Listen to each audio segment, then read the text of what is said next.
முன்னாள் அமைச்சர் பிரசன்ன ரணதுங்க கைது. திருநங்கைகளுக்கு ஒலிம்பிக் போட்டிகளில் தடை. ஹீரோவாக நடிக்க இருந்த ஹெகல் பத்ர பத்மே படம் எடுக்க இருந்த பிரபல நடிகை யார் தெரியுமா? நாகரிகம் இல்லாத முறையில் நடந்த ஹெகலியவின் மகன் காணொளியால் வெடித்த சர்ச்சை. அரசியலுக்காக பகடக்காயாக்கப்படும் தமிழ் மக்கள். பெண்களின் புகைப்படங்களை பாவித்து போலி முகநூல் பக்கங்கள். ஒருவர் அதிரடி கைது. அர்ச்சுனா எம்பியால் நாடாளுமன்றில் திடீர் பரபரப்பு. இனி தொடர்வென விரிவான செய்திகளை தொடர்ந்தும் அறிந்து கொள்ள எமது சேனலை சப்ஸ்கிரைப் செய்யுங்கள்.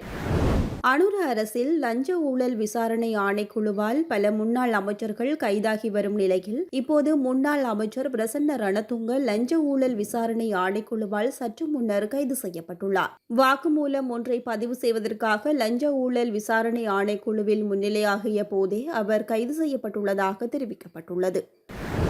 அமெரிக்காவில் நடைபெற இருக்கும் ஒலிம்பிக் விளையாட்டுப் போட்டிகளில் திருநங்கைகள் பங்கேற்பதற்கு தடை விதிப்பது குறித்து ஆலோசனை நடத்தப்பட்டு வருவதாக அந்நாட்டு ஊடகங்கள் செய்தி வெளியிட்டுள்ளது. இந்த ஆலோசனைகளை சர்வதேச ஒலிம்பிக் குழு நடத்தி வருவதாக தெரிவிக்கப்பட்டுள்ளது. 2028ஆம் ஆண்டுக்கான ஒலிம்பிக் போட்டிகள் அமெரிக்காவின் லாஸ் ஏஞ்சல்ஸில் நடைபெற உள்ளது. இந்நிலையில் குறித்த போட்டியில் திருநங்கை போட்டியாளர்கள் பங்கேற்க முழுமையாக தடை விதிப்பது குறித்து ஒலிம்பிக் குழுவின் அதிகாரிகள் பரிசீலித்து வருவதாக தெரிவிக்கப்படுகின்றது. ஒலிம்பிக் குழுவின் புதிய தலைவர் கிறிஸ்டியின் தலைமையில் இதற்கான பேச்சுவார்த்தைகள் இடம்பெற்று வருவதாக குறிப்பிடப்பட்டுள்ளது. திருநங்கைகள் தொடர்பில் அமெரிக்க ஜனாதிபதி டொனால்டு டிரம்ப் கடுமையான நிலைப்பாட்டை கொண்டுள்ளார். இந்த நிலையில் அமெரிக்காவில் நடைபெறும் போட்டியில் அதனை தவிர்ப்பது அனாவசியமான பிரச்சினைகளை தவிர்க்க முடியும் என ஒலிம்பிக் குழு முடிவு செய்துள்ளது. சர்வதேச விளையாட்டுப் போட்டிகளில் பெண்கள் பிரிவில் திருநங்கைகள் விளையாடுவதை தடுக்கும் வகையிலான உத்தரவில் டொனால்டு டிரம்ப் கையெழுத்திட்டிருந்தமை குறிப்பிடத்தக்கது. ஒரு பிரபலமான உள்நாட்டு நடிகையிடமிருந்து ஒரு திரைப்படத்தை தயாரித்து அதில் முக்கியமான கதாபாத்திரத்தில் நடிக்க அழைப்பு வந்ததாக தடுப்பு காவலில் வைக்கப்பட்டுள்ள முக்கிய குற்றவாளியான ஹெகல் பத்ர பத்மே குற்றப்புலனாய்வு திணைக்களத்திடம் வாக்குமூலம் வழங்கியுள்ளார். நடிகையும் ஹெகல் பத்ர பத்மேவும் துபாயில் நடந்த புத்தாண்டு விருந்தில் சந்தித்ததாகவும் அங்கு அவர் துபாயைச் சேர்ந்த கோடீஸ்வர தொழிலதிபர் என்று நடிகைக்கு தன்னை அறிமுகப்படுத்திக் கொண்டதாகவும் கூறியுள்ளார். இதன்படி தனது போலி அடையாளத்தால் சம்பந்தப்பட்ட நடிகை அந்த திரைப்பட அழைப்பை வழங்கியிருக்கலாம் என்று புலனாய்வாளர்கள் சந்தேகம் வெளியிட்டுள்ளனர். எவ்வாறாயினும் தொடர்புடைய நடிகை துபாய்க்கு அடிக்கடி பயணிப்பவர் என்பதும் விசாரணைகளில் தெரிய வந்துள்ளது. ஹெகல் பத்ர பத்மேவிடம் இருந்து கண்டெடுக்கப்பட்ட தொலைபேசிகளில் உள்ள தரவுகளை ஆய்வு செய்த நேரம் அவருடன் தொடர்பில் இருந்த பல மாடல்கள் மற்றும் நடிகைகளிடம் சிஐடி ஏற்கனவே விசாரணைகளை மேற்கொண்டுள்ளது. அவர்களில் 4 பேரிடம் வாக்குமூலம் பதிவு செய்யப்பட்டுள்ளதுடன் அவர்கள் அனைவரும் 2022இல் துபாயில் நடைபெற்ற புத்தாண்டு விழாவில் பத்மேவை அடையாளம் கண்டுகொண்டதாக கூறியுள்ளனர். இதேவேளை ஹெகல் பத்ர பத்மே மற்ற ரசிகர்களைப் போலவே தங்களுடன் புகைப்படம் எடுத்ததாகவும் அவருடன் வேறு எந்த உறவும் இல்லை என்றும் நடிகைகள் வலியுறுத்தியுள்ளனர். இருப்பினும் ஹெகல் பத்ர பத்மேவை திரைப்படங்களை தயாரிக்கவும் நடிக்கவும் அழைத்ததாக கூறப்படும் முன்னணி நடிகையிடம் இதுவரை எந்த விசாரணையும் நடத்தப்படவில்லை என்றும் கூறப்படுகிறது. இதன்படி அடுத்த சில நாட்களில் அவர் குற்றப்புலனாய்வு திணைக்களத்திற்கு அழைக்கப்பட்டு இது தொடர்பாக வாக்குமூலம் பதிவு செய்யப்படும் என்று ஒரு சிரேஷ்ட காவல்துறை அதிகாரி தெரிவித்துள்ளமை குறிப்பிடத்தக்கது.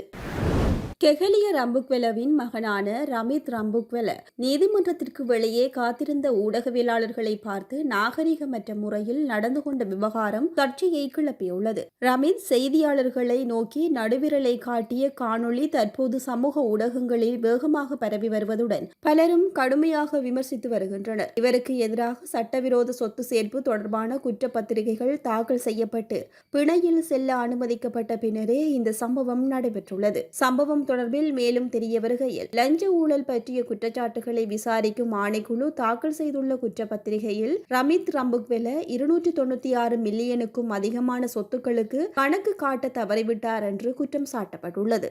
இவர் தனது தந்தையின் தனிப்பட்ட செயலாளராக பணியாற்றிய 2022 ஜனவரி 1 முதல் 2023 நவம்பர் 14 வரையிலான காலப்பகுதியை கருத்தில் கொண்டு ஊழல் தடுப்பு சட்டத்தின் கீழ் இந்த குற்றப்பத்திரிகைகள் தாக்கல் செய்யப்பட்டுள்ளன. இவருக்கு எதிராக சட்டப்படி குற்றப்பத்திரிகைகள் வழங்கப்பட்ட சிறிது நேரத்திலேயே கொழும்பு மேல் நீதிமன்றத்திற்கு வெளியே செய்தியாளர்களை நோக்கி நடுவிரலை காட்டிய காணொளி சமூக ஊடகங்களில் பெரும் சலசலப்பை ஏற்படுத்தியுள்ளது.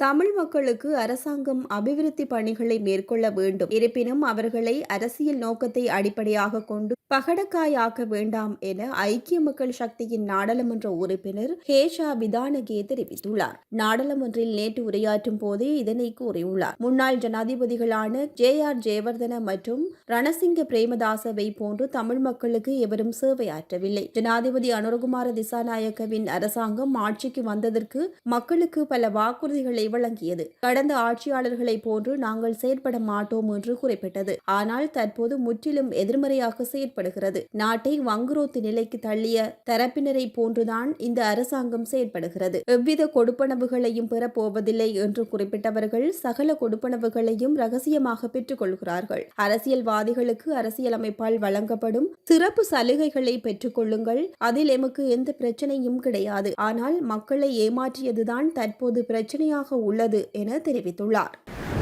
யாழ் குடாநாட்டில் இடம்பெயர்ந்துள்ள ஒவ்வொரு குடும்பத்திற்கும் அடுத்து 3 முதல் 4 ஆண்டுகளுக்குள் வீடுகள் கட்டி முடிக்கப்படும் என அரசாங்கம் அறிவித்துள்ளது. குறித்த விடயத்தை வீடமைப்பு பிரதி அமைச்சர் சரத் தெரிவித்துள்ளார். 2026ஆம் ஆண்டுக்கான பாதீட்டின் 2ஆம் வாசிப்பு மீதான 3ஆம் நாள் விவாதத்தில் கலந்து கொண்டு உரையாற்றும் போதே அவர் இதனை குறிப்பிட்டுள்ளார். அவர் மேலும் தெரிவிக்கையில் 2015 முதல் 2019ஆம் ஆண்டு வரையிலான முந்தைய அரசாங்கத்தின் வீடமைப்பு திட்டங்கள் கடுமையாக விமர்சித்த அவர் 64,407 வீடுகள் கட்ட இலக்கு நிர்ணயிக்கப்பட்ட போதிலும் 1,647 வீடுகள் மட்டுமே கட்டி முடிக்கப்பட்டதாக தெரிவித்துள்ளார். அவற்றில் பல வீடுகள் யானை தாக்கும் இடங்களிலும் தண்ணீர் மற்றும் வீடு வசதிகள் இல்லாத காட்டு பகுதிகளிலும் கட்டப்பட்டதால் மக்கள் குடியிருக்கவில்லை என்றும் குற்றம் சாட்டியுள்ளார். இந்த முறை பாதீட்டில் தோட்ட சமூக மக்களுக்காக 2,500 வீடுகள் கட்ட 5 பில்லியன் ரூபாவும், கொழும்பு மற்றும் அதனை அண்டிய பகுதிகளில் அடுத்த 3 ஆண்டுகளுக்குள்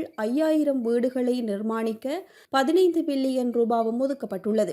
வடக்கு கிழக்கில் மோதல்களால் பாதிக்கப்பட்ட மக்களுக்கு 2,445 வீடுகளை நிர்மாணிக்க இந்த ஆண்டு 4 பில்லியன் ரூபாய் ஒதுக்கப்பட்டுள்ளது. வடக்கு மற்றும் கிழக்கு பகுதிகளில் வீடொன்றிற்கு தலா 15 லட்சம் ரூபாய் ஒதுக்கப்பட்டுள்ளதுடன் இது மற்ற பிரதேசங்களில் வழங்கப்படும் 10 லட்சம் தொகையை விட அதிகமாகும். இந்த ஆண்டு யாழ்ப்பாணம், வவுனியா, மன்னார் ஆகிய பிரதேசங்களில் 1,900க்கும் மேற்பட்ட வீடுகள் கட்டி முடிக்கப்பட்டுள்ள நிலையில் அடுத்த 4 ஆண்டுகளுக்குள் யாழ்ப்பாண குடாநாட்டில் இடம்பெயர்ந்த ஒவ்வொரு குடும்பத்திற்கும் வீடுகளை கட்டி முடிக்கும் பணி நிறைவு செய்யப்படும் என அவர் தெரிவித்துள்ளார்.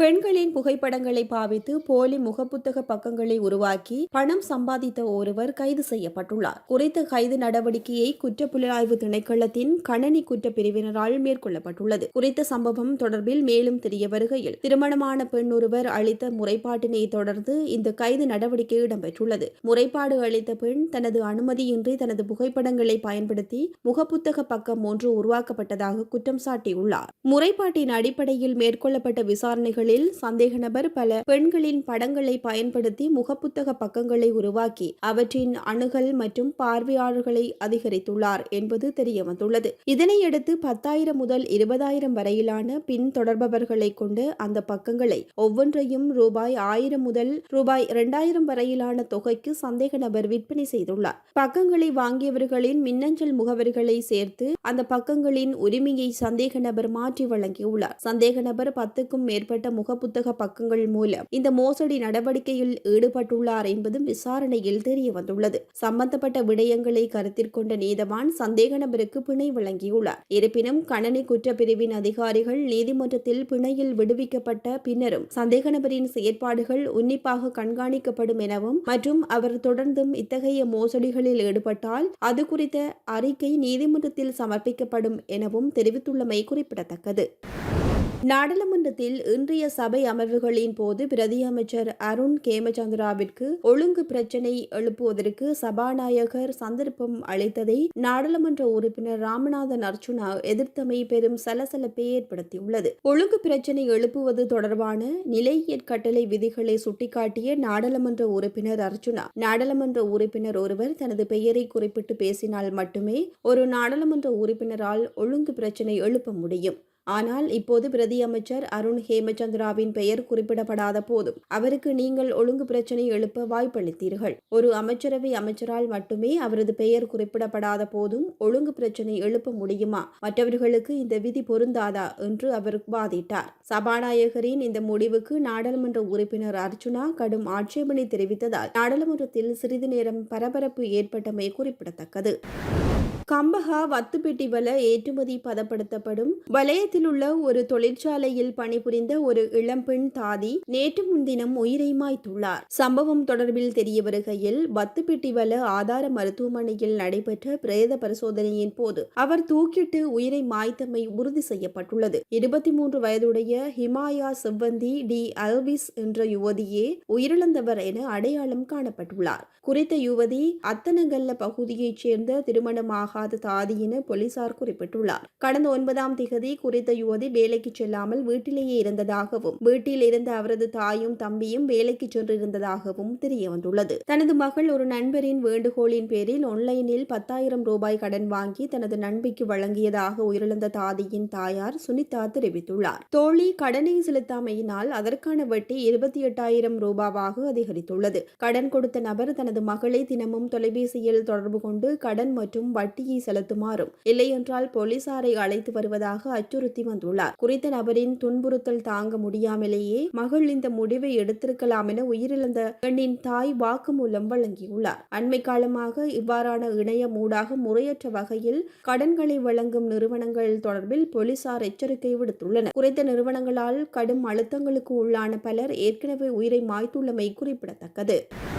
டெல்லி மாநில எல்லையையொட்டிய பரிதாபாத்தில் நடந்த மிகப்பெரிய வெடிபொருள் பறிமுதல் வழக்கில் லக்னோவைச் சேர்ந்த பெண் மருத்துவர் ஷாஹின் ஷாஹித் கைது செய்யப்பட்டுள்ளார். இந்த நிலையில் கைது செய்யப்பட்ட குறித்த பெண் மருத்துவர் தொடர்பான திடுக்கிடும் தகவல்கள் வெளியாகி பெரும் அதிர்வலையை கிளப்பியுள்ளது. நபரை கைது செய்த டெல்லி காவல்துறை பாகிஸ்தானில் செயல்படும் அமைப்பான ஜெய்ஷ்-இ-முகமது மகளிர் பிரிவை இந்தியாவில் நிறுவும் பொறுப்பு அவருக்கு வழங்கப்பட்டிருந்தது என தெரிவித்துள்ளது. பாகிஸ்தானில் சாதியா அசார் தலைமையில் இயங்கும் ஜமாத் உல் முமினாத் என்ற அமைப்பின் இந்திய பிரிவை உருவாக்கும் பணியில் ஷாஹின் ஈடுபட்டிருந்ததாக விசாரணையில் கண்டுபிடிக்கப்பட்டுள்ளதாக கூறப்படுகின்றது. மேலும் ஷாஹின் பல்கலைக்கழகத்தின் உறுப்பினர் என்றும் சமீபத்தில் கைது செய்யப்பட்ட காஷ்மீர் மருத்துவர் முசம்மில் கனாய் உடன் நெருங்கிய தொடர்பு வைத்திருந்தார் என்றும் கூறப்படுகிறது.